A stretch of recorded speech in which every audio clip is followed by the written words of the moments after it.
chers amis de Saint-Denis de Salut, en ce dimanche, après l'inhumation de notre très cher Pape François, nous voulons encore prier pour son repos. Il a toujours prié pour nous et c'est le temps que nous prions aussi pour lui. Et donc nous allons faire un Je vous salue Marie.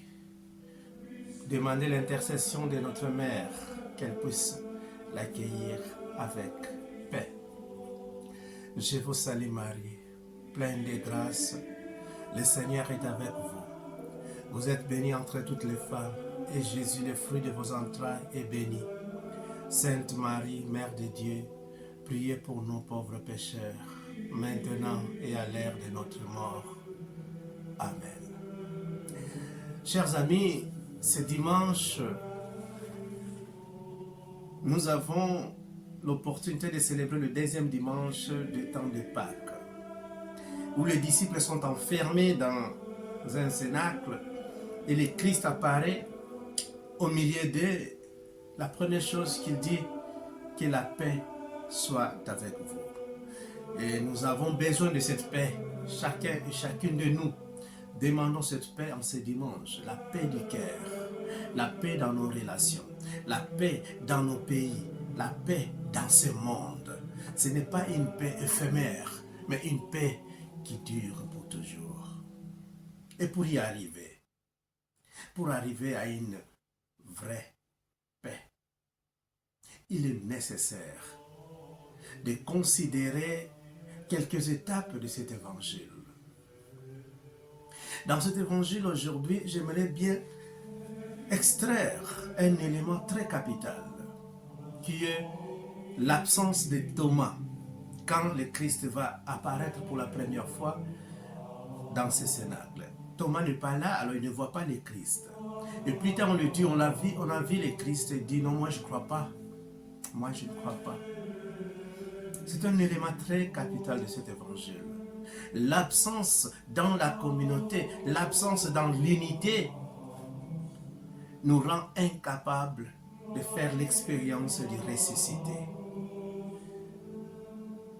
Quand on s'isole, quand on se replie en soi, quand on se retire de la communauté, de l'union, des autres, le Christ ressuscité est incapable d'être, incapable de percevoir que le Christ est ressuscité au milieu de nous.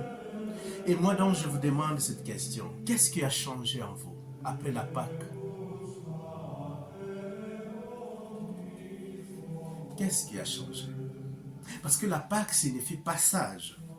La Pâque juive signifie le passage de l'esclavagisme vers la liberté, en passant par le désert.